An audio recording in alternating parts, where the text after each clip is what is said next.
अस्सलाम वालेकुम। हज 2027 में ड्रॉ में आपका नाम आ गया है तो पहला पेमेंट आपको करना होगा। किस तरह पेमेंट करना है, ऑनलाइन कैसे करना है, ऑफलाइन कैसे करना है, स्लिप कहां से मिलेगी आपको पेमेंट करने के लिए, और साथ ही साथ आपको कौन से चार्जेस लग सकते हैं अगर आप क्रेडिट कार्ड से, डेबिट कार्ड से या तो ऑनलाइन पेमेंट करते हैं। चार्जेस कितना कटेगा अगर आपने कैंसिल करवाया आपका नाम हज कमेटी के अंदर में आपका पैसा भरने के बाद, इसके बारे में आपको पूरी जानकारी बताने वाला हूं। और स्लिप कैसे भरनी है इसके बारे में भी पूरी जानकारी दूंगा इंशाल्लाह। बने रहिए मेरे साथ और देखिए पूरा वीडियो, तो इंशाल्लाह सही जानकारी मिलेगी। अगर आप मेरे चैनल पर नए हैं तो चैनल को सब्सक्राइब जरूर कीजिए, बेल आइकन दबाइए जिससे नए वीडियो का नोटिफिकेशन भी आपको मिले। तो दोस्तों, सबसे बड़ा सवाल यही है कि हज कमेटी की पेमेंट स्लिप कहां से मिलेगी। तो इसको आप हज कमेटी की वेबसाइट पर जाकर डाउनलोड कर सकते हैं, और हज कमेटी की वेबसाइट पर आप ये स्लिप डाउनलोड करके उसको आप नेट सेंटर में जाके उसका जेरोक्स निकलवा सकते हैं, उसका प्रिंट आउट निकाल सकते हैं। और इस प्रिंट आउट के साथ में ही आपको इसको बैंक के अंदर जाके आपको पेमेंट करना है। पेमेंट किस तरह करना है इसकी भी पूरी जानकारी आपको इंशाल्लाह बताने वाला हूं। तो ये स्लिप आपको मैं दिखा देता हूं किस तरह की स्लिप होगी, उसको आप पहले देख लीजिए। पूरी स्लिप आपको इस तरह से मिलेगी। हज कमेटी की वेबसाइट पर जाकर इसको आप डाउनलोड कर सकते हैं, इसका प्रिंट आउट निकाल के एक आप एसबीआई से पेमेंट कर सकते हैं, और एक बैंक है यूबीआई यानी यूनियन बैंक ऑफ इंडिया, ये दोनों बैंकों से आप पेमेंट कर सकते हैं। स्लिप दोनों की एक ही तरह की होगी, लेकिन यहाँ पर आपको एसबीआई की स्लिप में एसबीआई लिखा होगा और यूनियन बैंक के स्लिप में आपको यूबीआई लिखा होगा।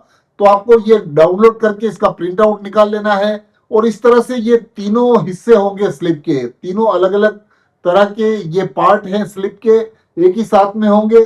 इसको आपको बैंक को भर के दे देना है, और बैंक को जब आप ये स्लिप भर के देंगे तो आपको ये पेमेंट के पैसे देने के बाद, आप पूरा पेमेंट देने के बाद, इसके अंदर में पूरी डिटेल भरने के बाद, इसको बैंक एक स्लिप अपने पास रख लेगा और दो स्लिप आपको दे देगा। तो ये दोनों स्लिपें आपको अपने पास रखनी है। जब हज कमेटी की तरफ से ऐलान किया जाता है कि आपको हज कमेटी की वेबसाइट पर इसको अपलोड करना है या तो हज कमेटी में जमा कराना है, तो एक ओरिजिनल स्लिप आपको हज कमेटी में जमा करानी होगी।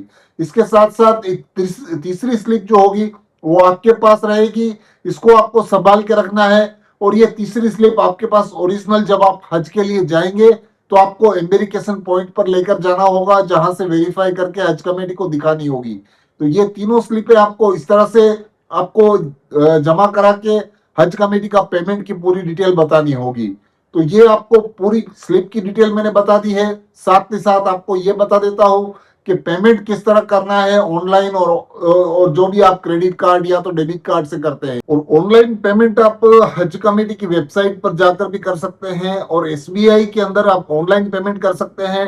Debit card, credit card, net banking और इन्हें निफ्टी से भी कर सकते हैं। इसके चार्जेस आपको अलग अलग तरह से लगते हैं। जैसे डेबिट कार्ड में आपको कोई भी चार्ज नहीं लगता है।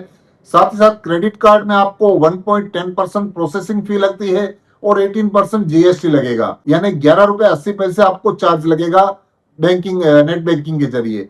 और आपको निफ्टी के जरिए आपको सेम तरह से चार्ज लगेगा 11 रुपए 80 पैसे।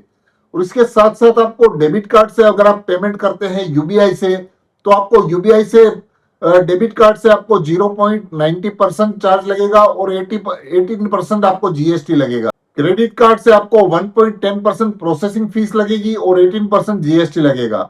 इस तरह से आप नेट बैंकिंग से करेंगे यूबीआई में पेमेंट तो आपको 20 रुपए चार्ज लगेगा, और निफ्टी के जरिए आपको 11 रुपए 80 पैसे इसका भी चार्ज लग सकता है। तो ये है पेमेंट प्रोसेस, अगर आप नेट बैंकिंग से या तो क्रेडिट कार्ड से या तो डेबिट कार्ड से करते हैं, इसकी प्रोसीजर।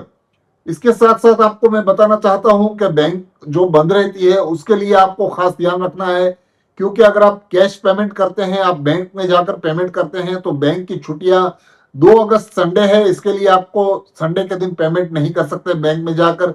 इसी तरह से 8 तारीख को सेकंड सैटरडे है, तो वहां पर भी आप पेमेंट नहीं कर सकेंगे, ये आपको खास ध्यान रखना है। और साथ ही साथ 9 अगस्त संडे है, तो आपको संडे के दिन भी पेमेंट ऑफलाइन नहीं कर सकते हैं। तो इस चीज का आपको खास ख्याल रखना है कि 10 तारीख मंडे होगी, तो उसके लिए आपको ज्यादा रश हो सकता है पेमेंट करने में, तो आपको पहले से पेमेंट कर देना है 10 तारीख से पहले ही। और हो सकता है कि कभी कभी बैंक की लिंक नहीं होती या तो कोई सर्वर प्रॉब्लम होता है, तो मंडे तक 10 तारीख तक आपको ये पेमेंट नहीं रखना है, क्योंकि 10 तारीख आखिरी तारीख है हज कमेटी की पेमेंट करने की। पेमेंट की जो अमाउंट है वो आपको पता होगी, 1,52,300 रुपए एक ही साथ में करना है, एक एक हाजी का करना है। तो आपको ये स्लिप पे अलग अलग पे करनी है। हो सकता है तो आप दोनों स्लिप एक साथ में भी पे कर सकते हैं, लेकिन आपको जो पेमेंट की स्लिपें हैं वो बहुत संभाल के रखनी है। एक स्लिप आपको बैंक वाला ले लेता है, दूसरी स्लिप आपको हज कमेटी में जमा करानी है, तीसरी जो स्लिप होगी वो आपके पास रहेगी ओरिजिनल। सबसे बड़ी बात, बहुत सारे हाजियों के मन में यही कंफ्यूजन है कि बैंक का रेफरेंस नंबर कहां से मिलेगा। इसकी भी मैं आपको आगे जानकारी देने वाला हूं। लेकिन पेमेंट की वजह से बहुत सारे हाजी ये समझते हैं कि क्या कवर नंबर के हिसाब से हमको पेमेंट करना है, एक एक हाजी के हिसाब से आपको पेमेंट करना है, या तो पेमेंट का जो अमाउंट है वो क्या हम पार्टली पेमेंट कर सकते हैं। तो देखिए, पार्टली पेमेंट तो कर सकते हैं, लेकिन आपकी जो हज कमेटी का जो आपका स्टेटस है उसके अंदर में पार्ट पेमेंट आपको दिखाता रहेगा। इसके लिए आपको पूरा पेमेंट एक साथ में कर देने से अच्छी बात है। पूरा पेमेंट यानी आपके एक कवर में 4 हाजी हैं तो चारों का मिला के जो अमाउंट होता है उस तरह से आपको पेमेंट कर देना है। अगर आपका पेमेंट एक हाजी का है तो इसको आप पूरा पेमेंट एक साथ में कर देना है। 1,52,300 रुपए जो पेमेंट का अमाउंट है, एक एक हाजी का पहली किस्त का वो अमाउंट आपको पूरा पूरा पेमेंट कर देना है। इसके साथ ही अगर आपके 2 हाजी हैं तो उसको मल्टीप्लाई बाय 2 कर लीजिए, इस तरह से 3 कर लीजिए। इस तरह से आपको पूरा पेमेंट हज कमेटी को करना है। और बहुत सारे हाजी ये सवाल करते हैं कि हज का जो रेफरेंस नंबर है पेमेंट का वो कहां से मिलेगा। तो देखिए, आपका जो कवर नंबर होता है उसका मैं एक अंदाजा आपको दे देता हूं कि जैसे आपका कवर नंबर है TGF-1234-3-0, इस तरह से आपका कवर नंबर है। तो उन हाजियों को पेमेंट का जो रेफरेंस नंबर है वो किस तरह लेना है, तो जो आपका रेफरेंस नंबर है वो इस तरह तैयार होगा कि आपको 2027 के साथ साथ आपको TGF और 1234 जो आपका जो कवर नंबर है वो आपको डालना होगा। तो ये इस तरह से आपका रेफरेंस नंबर तैयार होगा। आप चाहे तो हज कमेटी से ले सकते हैं, चाहे तो आप खुद से ही इसका जो नंबर है वो बना सकते हैं। यानी रेफरेंस नंबर में कहने का मतलब ये है कि आप अपने हाथ से भी तैयार कर सकते हैं, बहुत ही इजी है। 2027 का साल चल रहा है तो 2027 यानी 2027 के साथ आपको आपका जो कवर का कौन से स्टेट से है, इस तरह से आपको TGF या तो APF या तो आप गुजरात से हैं तो GJF, इस तरह से जो भी स्टेट का आपका जो कवर नंबर का स्टार्ट होता है वो आपको लिखना है। 2027 के बाद कवर का जो नंबर है वो लिखना है, उसके बाद आपका कवर नंबर लिखना है। यानी आपका कवर नंबर जो भी है उस हिसाब से आपको 1234 है तो इस तरह 1234 लिखना है, 7895 है तो वो लिखना है। ये आपका कवर रेफरेंस नंबर तैयार हो जाता है। हो सकेगा तो यहाँ पर मैं आपको दिखा भी दूंगा किस तरह से लिखना है।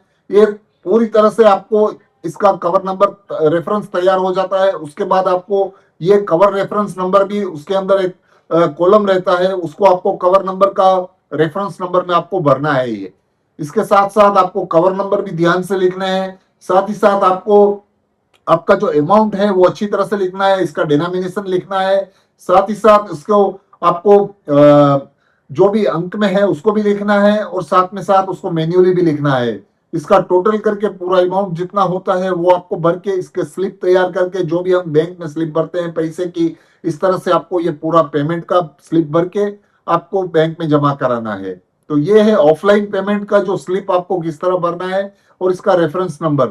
ऑनलाइन पे भी रेफरेंस नंबर आपको इसी तरह से डालना है, जो मैंने बताया इसी तरीके से आप अपना रेफरेंस नंबर भी डाल सकते हैं।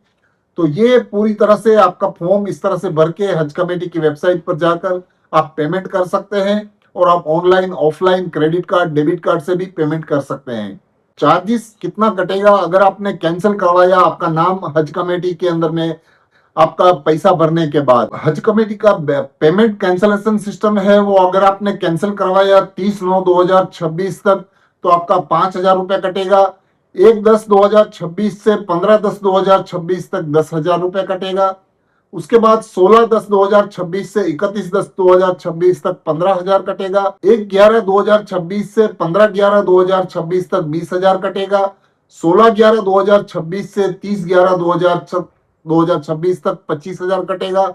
1/12/2026 से 15/12/2026 तक 30,000 कटेगा। 16/12/2026 से 31/12/2026 तक 35,000 रुपए कटेगा। 1/1/2027 से 15/1/2027 के बीच में आपने कैंसिल करवाया तो 40,000 कटेगा। और 16/1/2027 से 31/1/2027 तक 50,000 रुपए कटेगा। और उसके बाद आपको 31/1/2027 से लेकर कभी भी आपने कैंसिल करवाया तो आपको कोई भी रिफंड नहीं मिलेगा। इस बात का आपको खास ख्याल रखना है। ये हज कमेटी का कैंसिलेशन चार्जेस और ये रिफंड की पूरी जानकारी है। तो ये आप समझ गए होंगे किस तरह से हज कमेटी का पेमेंट सिस्टम रहता है और किस तरह से आपको कैंसिलेशन पेमेंट का चार्ज लगता है। ये आपको जान लेना बहुत जरूरी है। तो वीडियो अच्छा लगा है तो चैनल को सब्सक्राइब कीजिए, लाइक कीजिए, अपने दोस्तों के साथ शेयर जरूर कीजिए। अल्लाह हाफिज।